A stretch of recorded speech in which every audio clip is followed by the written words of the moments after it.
Retour à la réalité pour les Payadins. Après deux succès consécutifs et un espoir de regain de forme, les Montpelliérains ont rechuté vendredi soir face au Racing Club de Lens. On en parle tout de suite dans ce nouveau numéro de Charnière Centrale. C'est parti. Charnière Centrale, le podcast 100% MHSC. Salut à toutes et à tous, bienvenue dans Charnière Centrale, le podcast 100% MHSC en partenariat avec MHSC On Air et BAF Media. J'espère que vous allez bien malgré la déception du dernier résultat des Montpelliérains. Bien évidemment, le meilleur des chroniqueurs, Kevin, est avec moi comme chaque mardi pour débriefer, analyser et donner son avis sur différentes thématiques en rapport avec le MHSC. Salut Kevin, comment vas-tu ?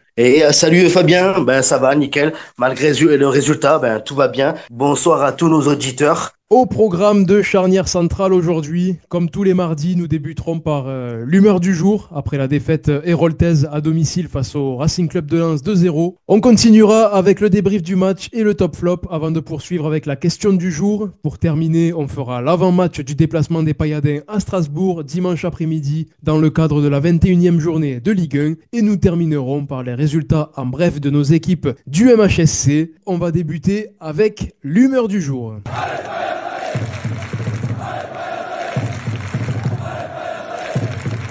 Et aujourd'hui, pour cette toute nouvelle émission Charnière Centrale, nous accueillons une supportrice de Montpellier et je suis très heureux de l'avoir avec nous pour cette émission. Il s'agit de Lauriane. Salut Lauriane, comment vas-tu ? Salut Fabien, salut Kevin. Écoute, ça va, hein, malgré la défaite.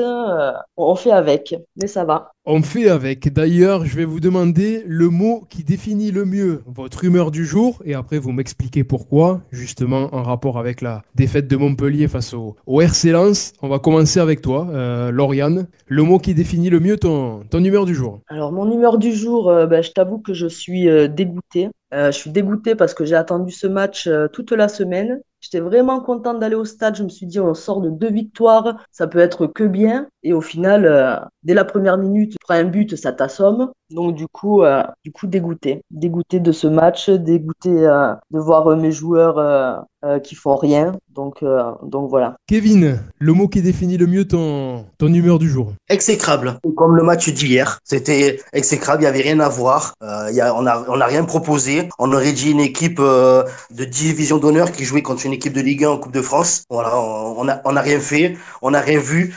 Ça reflète pas les 2 matchs qu'on a fait auparavant. Donc du coup, voilà. Je peux rien dire de plus. Je suis un peu dégoûté et voilà. Pour ma part, sachant que vous avez dit dégoûté, exécrable, pour moi c'est plutôt surpris parce que du coup, on sort quand même de 2 victoires où on a vu des joueurs qui se la donnaient sur le terrain, surtout face à des équipes comme Monaco et même Toulouse quand même, qui est pas non plus en mauvaise forme en ce moment en Ligue 1. Et du coup, moi, c'est surpris parce que quand je vois la prestation d'hier, franchement, ça a été très compliqué pour les Montpelliérains. On n'a pas reconnu l'équipe des 2 dernières journées de Ligue 1. Donc voilà, assez surpris par ça et aussi par le dispositif mis en place par Jean-Louis Gasset. Mais on pourra en parler aussi juste après parce que je pense que c'est ça aussi qui a fait qu'on ait été en difficulté. Allez, on va passer au débrief de ce match entre Montpellier et Lens. C'est parti, jingle.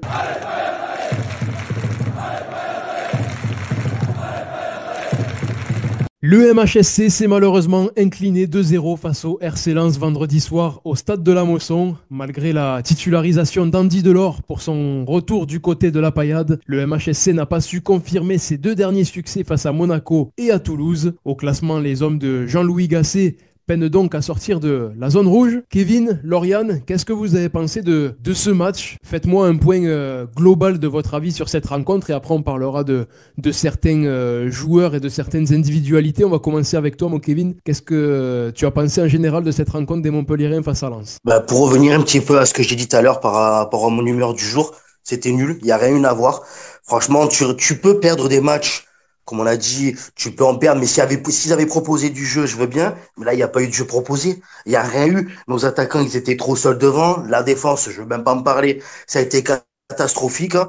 Tout le monde a été catastrophique. Même les joueurs qu'on disait depuis 2 matchs, ils se sont réveillés. Ils étaient un petit peu meilleurs. Là, il n'y a rien eu. Alors, est-ce que c'est parce que Lens a très bien joué et a mis une tactique pour nous les empêcher de jouer à nous?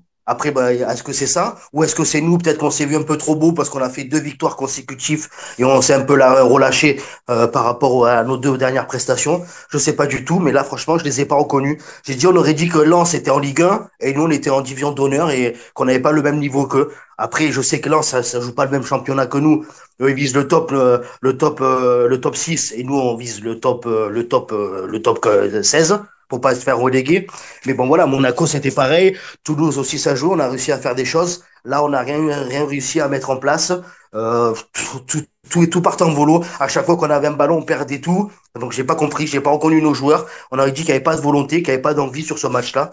Donc voilà, très déçu du comportement de nos joueurs au-delà du résultat à la fin du match. Lauriane, toi, qu'est-ce que tu as rajouté par rapport à ce que Kevin vient de nous dire? Alors moi, j'ai trouvé qu'on était vraiment très faible. Après, c'est depuis le début de la saison hein, qu'on est très faible. Même si on a gagné deux matchs, franchement, tu les as pas gagnés non plus. T'étais pas une équipe super forte, quoi. C'est ça, mais Et bon, on était quand même un peu plus hypé là aussi par rapport à ce match parce qu'on sortait de 2 victoires consécutives et on voyait quand même si à chaque fois on prenait un but en ouverture du score, on revenait bien derrière, on se la donnait à fond et tout ça. Et là, hier, il n'y a pas du tout eu de sursaut d'orgueil après l'ouverture du score des Lensois, quoi. non, non, t'as rien, quoi. T'as pas de fond de jeu. Techniquement, t'es nul, quoi, hein, franchement. Hein. Et puis, t'as aucun impact physique dans tout ce que tu fais. Et comme il disait Kevin, t'arrives pas à aligner 3 passes d'affilée. Tu te fais prendre le ballon direct. Enfin, moi, j'ai du mal à comprendre, quoi. Là, je les ai pas reconnus hier. On aurait dit le premier match de la saison, quoi. Et je te dis que moi, ça me fait peur, quoi. Parce que tu te dis, les mecs, normalement, ils devraient avoir un certain niveau. Là, t'as même pas le niveau de la Ligue 1. Même pas celui de la Ligue 2, quoi. Donc, au bout d'un moment, merde, ils arrivent pas à construire, ils arrivent à rien faire. Même quand tu es devant le but, on dirait que hier, ils avaient peur, qu'ils avaient peur de tirer, qu'ils avaient peur de faire quelque chose, je sais pas. On les Quand sentait t'es tendus. ouais, mais en plus, quand tu es aussi bas, putain, mais tente tout.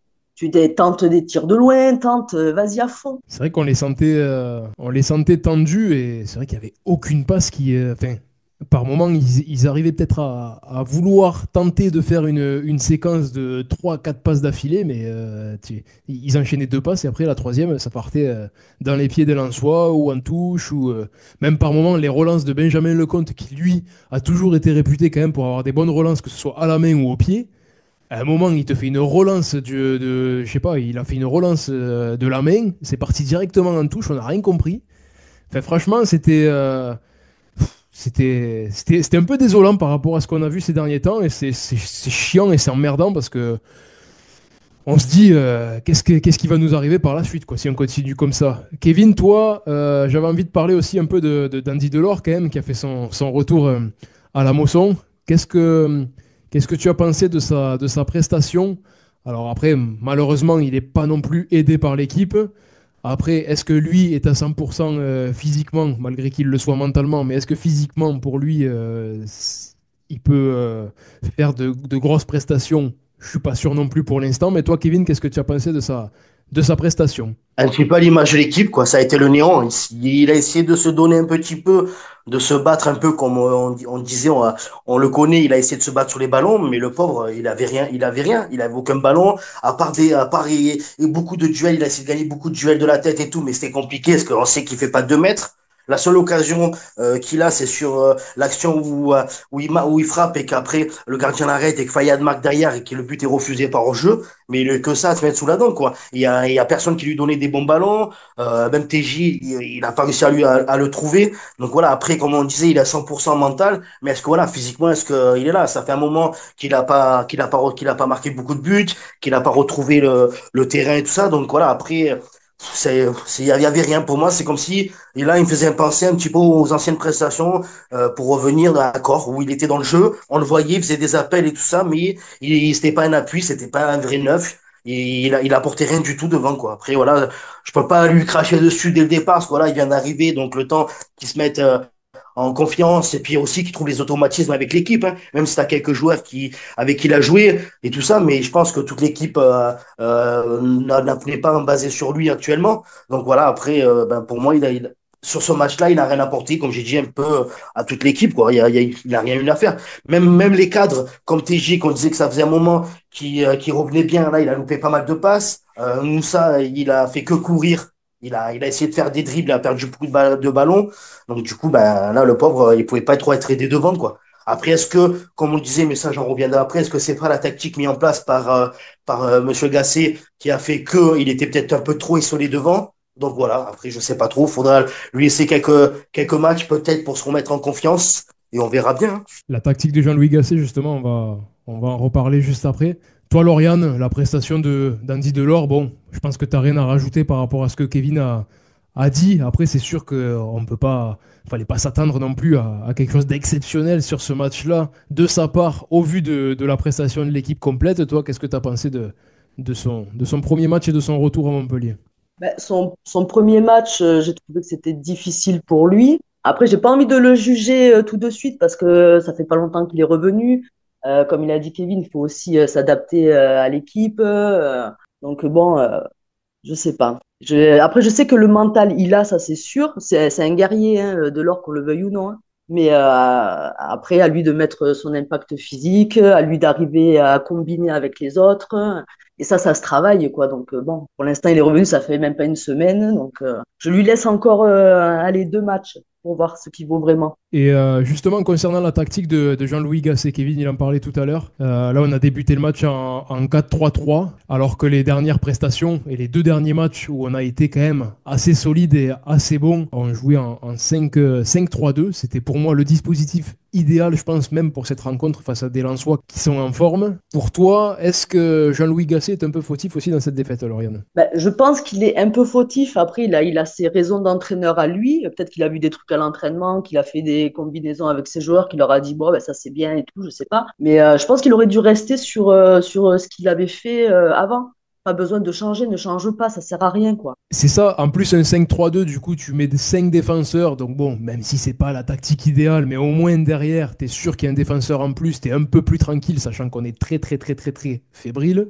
Et après au milieu de terrain, pour moi, tu mettais Chotard, Savanier et Fayad, et ensuite devant tu mettais Tamari et Delors, ça permettait aussi à Delors de pas être tout seul et de pas être esselé comme il l'a été là sur cette rencontre sans recevoir le moindre ballon, quoi. Kevin, toi, qu'est-ce que tu aurais à dire toi par rapport à ça? Ça marchait très bien jusqu'à présent. Là, et comme dit Lauriane, peut-être qu'à l'entraînement, il a vu des choses qui ont bien fonctionné. Mais voilà, c'est un entraînement, c'est pas un match.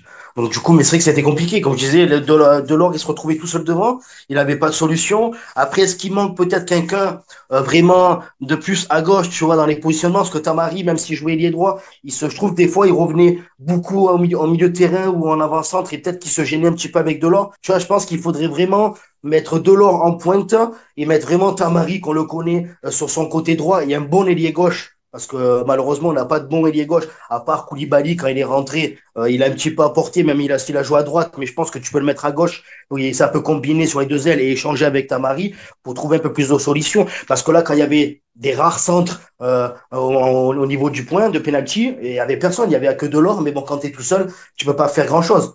Et après, comme je disais, j'en reviendrai sur mes top flops et tout ça, mais il faut que tu arrêtes avec Kouyaté aussi. Il faut arrêter, sans déconner. Moi, je ne peux plus. Là, il se blesse, heureusement. Pour moi, heureusement qu'il se blesse. Il fait rentrer le petit Mwanga qu'on parlait la dernière fois. Et je trouve qu'il est rentré de 20 minutes. Il a plus apporté que Kouyaté, que tu voyais, qui mettait les mains sur les défenseurs. Il savait pas trop ce qu'il faisait. Il a fait deux, trois bonnes interceptions.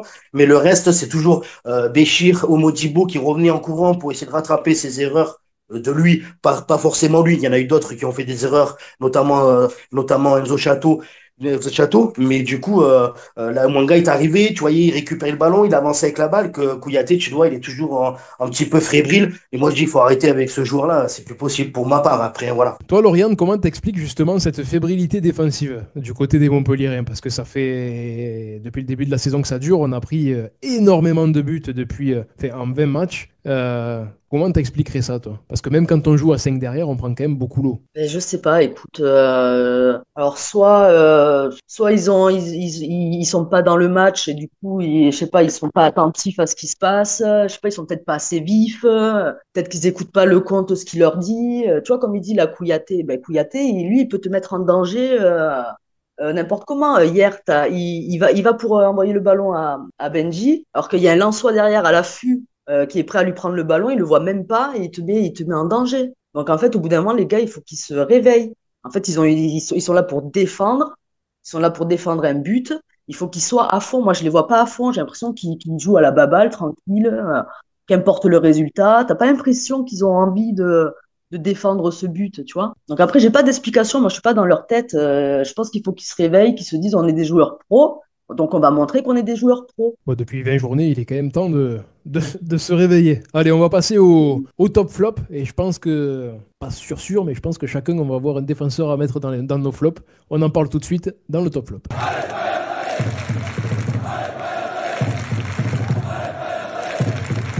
Kevin, simplement, ton top, ton flop. Je te laisse la parole. Alors, mon flop, pour pas citer un joueur, parce que pour moi, toute l'équipe a pas été bonne. Pour moi, je mettrais Gasset, malheureusement.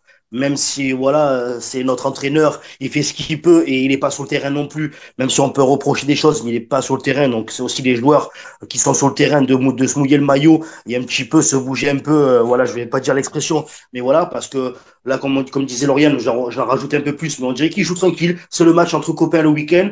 Ah, qu'on perde, bah, c'est pas grave, on s'en fout, on va se rappeler à la fin du mois. Si c'est pas bon, ben, le club, on trouvera un autre club à la fin de la saison. Et puis, tant pis pour Montpellier, quoi. C'est pas, il y a plus, pour moi, j'ai l'impression que les mecs, ils jouent et qu'ils ont pas l'amour du maillot et du club. Et que tout ça, ça passe après et qu'ils disent à la fin, de toute façon, on s'en fout, on sera payé. Et puis, si ça va pas, on change de club. Et puis, basta, quoi. Il y a pas la hargne. Il y a pas comme à l'époque, t'avais des mecs qui jouaient pour le maillot. Je te dis, si tu te dis, c'est un club, quoi. Tu joues dans un club, derrière, t'as une ville, t'as des gens qui payent. Et pour venir au stade, t'as des supporters qui font des kilomètres pour aller les voir et qui mettent en péril leur vie de famille, leur travail et tout ça pour aller les voir et mettre de l'argent, parce qu'on achète les maillots, t'as les ultras qui prennent du temps pour faire des tifos, des animations en tribune, t'as tout, ils vont faire une soirée au mois de mars spécialement pour les 50 ans pour tout club, et non, et derrière, t'as des joueurs qui s'en foutent des gens qui sont là, parce qu'il faut se rappeler que si on serait pas là, les joueurs ils seraient pas là. C'est grâce à nous et aux supporters que les joueurs sont là, outre la ligue, outre la télé. C'est grâce à nous, c'est grâce aux gens qui viennent et qui payent, qui n'ont pas beaucoup de salaire la plupart du temps, qui n'arrivent pas à finir les fins de mois, qui payent des abonnements, des hors de prix pour aller voir une équipe qui ne se donne pas la vie et qui ne donne pas la peine de jouer, de les voir, de mouiller un maillot. Pardon, je m'en mets les pinceaux parce que je crie, je passe un coup de gueule, et qui payent, tu vois, qui n'ont pas beaucoup de salaire et qui viennent tous les week-ends voir un match à les domiciles ou à l'extérieur, et t'as les mecs sur le terrain qui en veulent pas et qui sont là juste pour le pognon. Donc ça m'énerve. Donc bref, voilà, petite parenthèse, excusez-moi.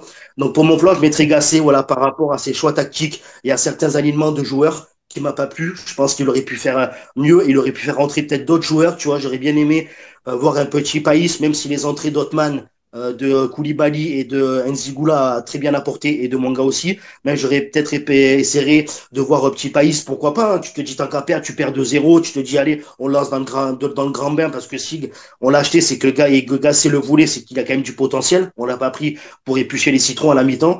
Donc voilà, et dans mon flop, ben, je mettrai aucun joueur. Voilà, je suis désolé, j'ai réfléchi, j'ai gambergé toute la semaine, j'ai pas trouvé quelqu'un qui est sorti du niveau de ce match-là. Voilà. À part je te dirais un joueur de lance, parce que il y a un joueur qui a été très bon, Enzola, c'était très bon, mais à part Montpellierin, j'ai pas trouvé sur ce match-ci. Beau petit coup de gueule de ta part. Il est chafouin, le Kevin. Pour moi, mon top et mon flop, je vais commencer par le flop. Après, ça va être très rapide. Enzo Chato. J'ai pas envie de viser tel ou tel joueur, mais quand même, ça fait plusieurs prestations qui je trouve que c'est des prestations calamiteuses sur son côté droit. Donc voilà, définition d'Enzo Chato en ce moment, gruyère, c'est ce que j'ai à dire par rapport à lui. Et après mon top, c'est parce que vraiment il fallait en sortir un, Koulibaly, parce que moi son entrée m'a plu malgré tout, parce que bon, on le voit pas souvent. Le peu de matchs qu'il a pu faire, il n'a pas été sensationnel non plus, mais là il s'est donné sur son entrée en jeu. Il a eu deux, trois opportunités, donc voilà, je l'ai trouvé intéressant, et c'est vraiment parce qu'il fallait donner un top. Donc j'ai tenté de trouver mon meilleur top sur ce match-là, mais ça a été compliqué. Lauriane, je te laisse nous donner ton top et ton flop. Alors, moi, mon flop, ben, j'ai envie de te dire les 11 titulaires qui ont été dégueulasses. Bon, après, j'enlève le compte parce que le compte, c'est pas pareil, lui, tu vois. Mais en tout cas, les 11 c'était une horreur. Franchement, c'est des matchs dégueulasses à voir. Le compte, il fait quand Et- même partie de la fébrilité défensive aussi, hein, je trouve. ouais, mais bon, il a pas une défense qui l'aide, quoi. C'est sûr. Tu vois, il est. Mais même comme je disais tout à Franchement. l'heure par rapport à ses relances hier sur le match, il y en a eu quelques-unes, c'était quand même, c'était pas très positif, quoi. Ouais, bon, je rajoute le compte alors dans mon flop. Merci, Donc, je t'ai fait changer d'avis. les 11 titulaires. Et après, en top, j'aurais le même que toi. Moi, c'est Koulibaly. Franchement, il m'a plu. Je trouvais qu'il était assez percutant et qu'il avait envie. Et même, je rajouterais peut-être même Andy Goula, parce que j'aime bien aussi, je trouve qu'il est... tu vois qu'il a envie, le mec. Je sais pas, moi, j'aime bien. Donc, Koulibaly et Andy Goula, moi, en top. Il a envie, mais il est très limité quand même. Après, comparé aux autres, quand ils sont rentrés, eux, ça a fait, tu sais, ça a fait un air, ça a fait du bien, quoi. Ils ont redonné un peu de vie. Ça a mis un petit coup de boost, quoi, et ça a fait un peu Ouais. flipper les Lensois, mais bon, ça n'aura pas duré longtemps. Allez, ben, on va passer tout de suite à la question du jour. Lauriane, Kevin, je vais vous poser une question et vous allez me donner votre avis par rapport à celle-ci. C'est parti. Le podcast Charnière Centrale, ça continue. Andy Delors et Nicolas Pays sont les deux dernières recrues signées du côté de Montpellier. D'un côté, Andy Delors, très expérimenté mais peu performant lors de ses dernières années à l'étranger. De l'autre, Nicolas Pays, 21 ans, arrivé du Puy Foot, club de National 2, et donc aucune expérience du haut niveau. Pour vous, Lauriane, Kevin, ces deux dernières recrues ont-elles les épaules assez larges pour amener le MHSC vers le maintien en Ligue 1? C'est la question du jour. Lauriane, je te laisse la parole. Alors, moi, je pense que Delors, oui, il a les épaules, parce que déjà, il connaît la Ligue 1, puis c'est un combattant. Païs, franchement, je le connais pas des masses, mais je pense que ça va être difficile pour lui. Là, tu arrives directement en Ligue 1. Hier, il était remplaçant, il a dû voir son équipe jouer, il a dû se dire, ah ouais, il y a du boulot. Limite, il s'est dit, putain, l'équipe du Puy, elle est meilleure que Montpellier, quoi. Non, mais ouais, non, mais c'est ça, le mec, ça doit lui faire peur. Mais non, mais enfin, faut se mettre dans sa tête, tu vois. Il doit se dire, bon, j'arrive, ils sont 17e. Là, on vient de perdre. Avec les supporters, ça va pas être cool. Donc, déjà, mentalement, faut arriver à passer tout ça. Donc, Païs, il a peut-être moins les épaules. Après, j'espère qu'il va me faire mentir, hein. Franchement, moi, j'aimerais qu'il rentre en jeu et qu'il déglingue tout, tu vois. Mais j'aurais plus d'a priori sur Païs que sur Delors. Delors, je pense que oui, il a les épaules. Après, physiquement, il faut qu'il se requinque un peu. Et lui, je pense qu'il peut te faire de belles choses. Après, voilà, faut pas oublier qu'aussi Andy, maintenant, il a 33 ans. Il prend de l'âge un petit peu, mais comme je l'ai dit aussi, il n'a pas été non plus exceptionnel dans ses dernières saisons, surtout qu'il a joué au Qatar et en Algérie, donc c'est pas non plus des gros championnats et il n'a pas flambé non plus. Donc à voir ce que ça donnera. Et après, pour moi, Nicolas Pays, franchement, je m'attendais même pas à ce qu'il soit dans le groupe directement hier. Moi, sur le coup, quand j'ai vu qu'on allait le recruter, je me suis dit, bon, ben, il va s'entraîner avec l'équipe professionnelle et après jouer avec la réserve, se faire le pied, on va dire, pour après, pourquoi pas grappiller une petite place dans le groupe professionnel. Mais je pensais pas qu'il allait rentrer de suite dans le groupe pro, sachant qu'il vient de National 2 quand même. Donc bon, après, je crois avoir le souvenir qu'il y a certains joueurs qui sont quand même devenus des joueurs vedettes par le passé, qui ont été recrutés comme ça dans des petits clubs et après ils ont explosé. À voir ce que ça donnera pour lui, mais c'est vrai que je suis assez dubitatif par rapport à ça. C'est plutôt pour moi un pari sur l'avenir plutôt qu'une recrue vraiment pour nous maintenir le plus rapidement possible. Kevin, qu'est-ce que tu as rajouté par rapport à ce qu'on vient de dire avec Lauriane? Ben, pour moi, ouais, je pense pas que tu peux tout miser sur deux joueurs. Une équipe, t'es constituée de 11 joueurs. Tu peux pas tout miser à t'attendre sur deux joueurs. Comme on dit, Andy, il pourrait hein, nous aider parce qu'il a l'habitude de la Ligue 1, il a l'habitude du club. Comme on a dit, c'est un battant. Mais est-ce que tu peux tout miser sur un joueur? Voilà, c'est ça. Tu vois, tu peux être le meilleur joueur du monde si t'as pas derrière une équipe qui te donne des bons ballons ou qui a le jeu pour toi et, et que tu marques pas de but, ça n'avance pas. Même si il peut marquer des buts, mais que derrière tu vas en prendre 2, 3, 4 parce que tu as une défense de gruyère, ça va servir à rien. Et puis le petit pays, ça, du coup, voilà, comme on a dit, on sait pas trop. Il vient de National 2. Est-ce que débuter en Ligue 1, voilà, est-ce que ça va être une grande pression pour lui? Ça va être difficile aussi. Donc, comme on a dit, j'espère qu'il va me faire mentir. Et moi, j'ai espoir, tu vois. Voilà, le mec qui vient et qui rentre et comme dit Laurent, qui déglingue tout. Mais tu peux pas, pour moi, c'est non parce que tu peux pas miser sur deux joueurs. Pour moi, c'est un effectif un maintien passe par un effectif et un groupe. Et c'est tant que le groupe jouera pas ensemble et motivé ensemble, tu pourras pas tout miser sur un joueur. Après, voilà, le but aussi des recrutements cet hiver, c'est de pouvoir un peu rassembler le groupe pour pouvoir après repartir de l'avant. Et c'était aussi ça la question, c'est de savoir est-ce qu'on peut compter sur eux, sur leurs prestations personnelles, mais aussi dans le groupe, est-ce que ça peut faire quelque chose, est-ce que ça peut faire un coup d'éclat et faire quelque chose de positif. Mais bon, c'est vrai que ça me semble encore compliqué. Alors, je voulais juste revenir sur ce qu'il avait dit Kevin sur le fait qu'il faut que c'est un effectif à 11, que les épaules, on doit les avoir à 11. Il n'y a pas de souci, mais Delors aussi, je le vois comme un cadre du vestiaire. Je pense que c'est un mec aussi qui peut gueuler quand il faut, qui peut transmettre quelque chose. Donc voilà, je voulais juste revenir sur ça. Je pense qu'il a aussi les épaules pour être un leader du vestiaire. Et que c'est aussi important d'en avoir un dans l'équipe. Comme apparemment, il ne doit pas y en avoir beaucoup en ce moment qui prennent la parole dans le vestiaire. Je pense que lui, il est capable de le faire. Bon, allez, après avoir parlé de ce match très déceptif des Montpellierins face à Lens, on va se faire un petit avant-match de ce qui nous attend dimanche après-midi.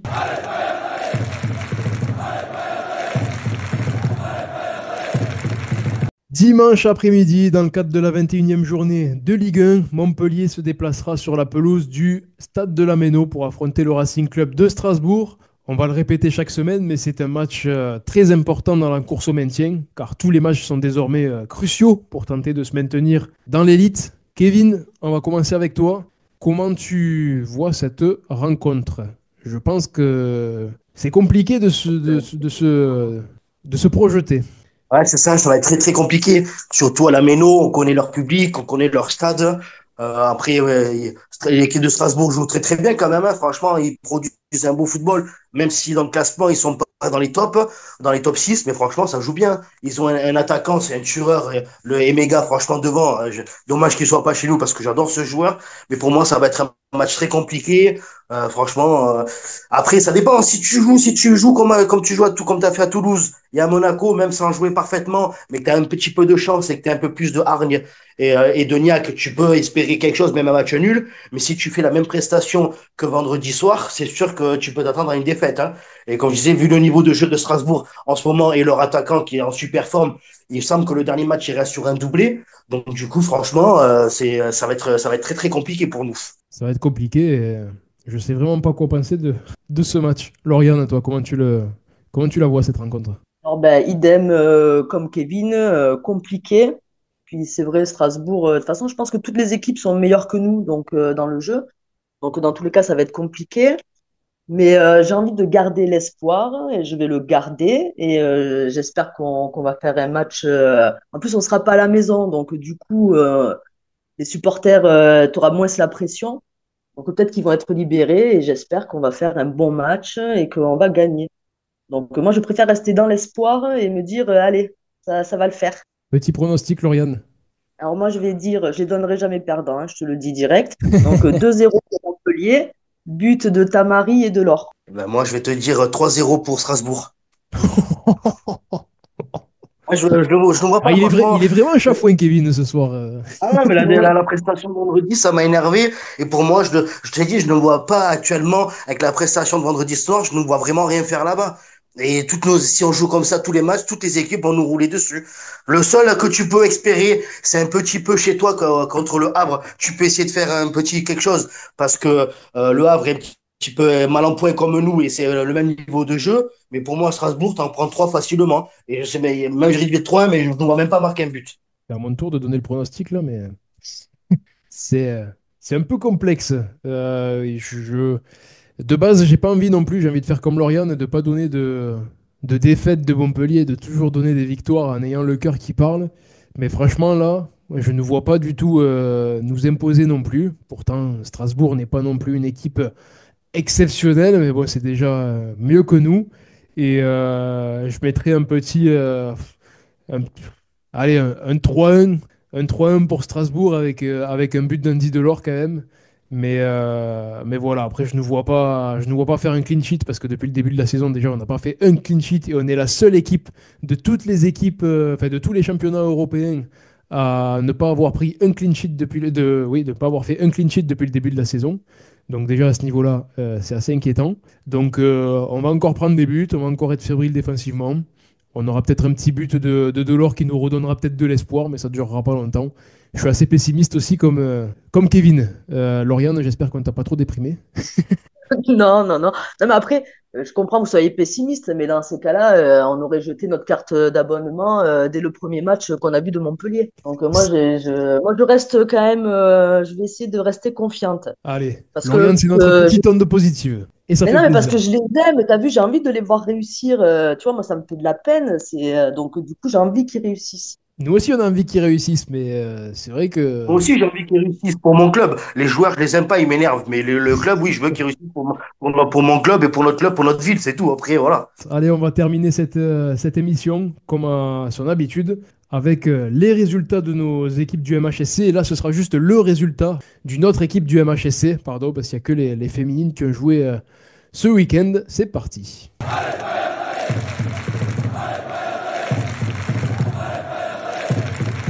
Alors d'habitude, je vous fais un petit speech détaillé pour vous donner un peu en précision le résultat des féminines et de l'équipe réserve. Alors l'équipe réserve n'a pas joué ce week-end, mais l'équipe de Montpellier féminine a joué. Mais aujourd'hui, c'est pas moi qui vais vous faire ce petit speech. Je laisse la parole à mon très cher chroniqueur, la crème de la crème des chroniqueurs du MHSC, c'est Kevin. Donc je te laisse la parole et nous donner le dernier résultat des féminines ce week-end.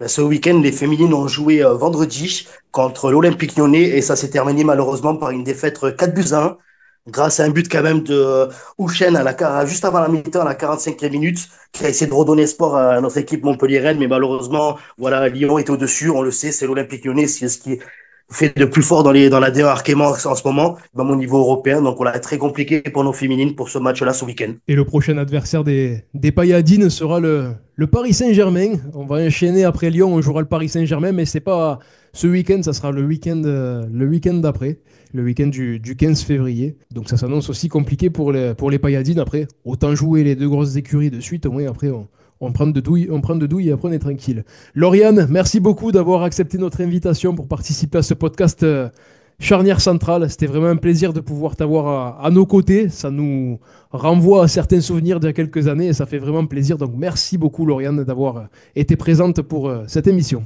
Ben, merci à toi, merci à Kevin. Et c'était avec un grand plaisir de faire cette émission avec vous. Kevin, merci à toi. Toujours un kiff de t'avoir à mes côtés, tu le sais, donc merci beaucoup. Merci à toi, toujours de l'invitation, avec plaisir, et merci à Lauriane. Espérons qu'avec Lauriane, on fasse un nouveau débrief, mais cette fois-ci sur une note positive avec une victoire de notre équipe la prochaine fois. On l'espère, et cette fois peut-être que c'est elle qui nous paiera l'apéro, parce que Kevin apparemment il n'a pas l'air décidé de nous le payer. Pas de souci, je le paye l'apéro. Et merci à vous aussi les auditeurs d'être présents et de soutenir ce podcast Charnière Centrale dédié à 100% au MHSC. J'espère que vous appréciez nos différentes émissions. Et n'hésitez surtout pas, d'ailleurs, à laisser vos avis sur les réseaux sociaux de MHSC On Air et de BAF Média. Les avis constructifs sont très importants pour l'évolution d'un projet comme celui-ci, donc n'hésitez pas à nous envoyer un petit message avec vos différents avis. On se retrouve mardi prochain pour un nouveau numéro de Charnière Centrale. Belle semaine à toutes et à tous. Et n'oubliez pas, malgré tout, malgré la défaite... Allez Montpellier! Ciao, ciao. Allez, c'est bon, nickel. J'adore. Le podcast Charnière Centrale est déjà terminé. Oh non, oh non, oh non! Mais il revient la semaine prochaine.